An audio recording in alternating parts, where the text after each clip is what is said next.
pentingnya punya badan usaha atau PT ini apa sih gitu. Nah, ini berangkat dari pengalaman gue pertama-tama mendirikan suatu perusahaan. Itu belum punya badan usaha gitu ya. Nah, ketika merekrut calon karyawan yang mau masuk, dia itu nanya sama kita gitu. Sebagai suatu perusahaan kayak, ini nama perusahaannya apa ya Pak? Gitu. Ini kantornya di mana ya Pak? Terus kejelasan dari perusahaan itu akan dipertanyakan sama calon karyawan. Nah, kalau kita tidak memiliki badan usaha, cenderung kita juga akan bingung untuk menjawabnya seperti apa.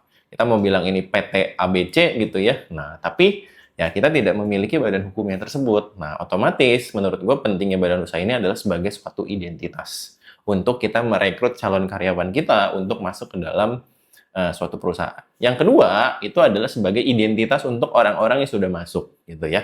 Nah, ketika calon karyawan itu tadi sudah tahu, karyawan pun kan juga akan tahu ya kalau misalkan kita sudah mendirikan suatu PT. Nah, ini pun akan jadi identitas untuk mereka. Ketika mereka punya teman, ketika mereka punya relasi, ketika mereka punya keluarga, mereka pun juga akan dipertanyakan pasti.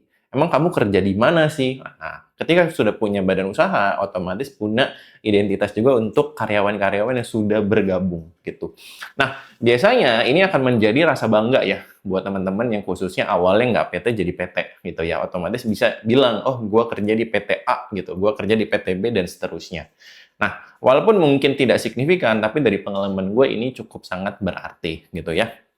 Nah, lalu yang selanjutnya adalah identitas untuk partner kerjasama ya.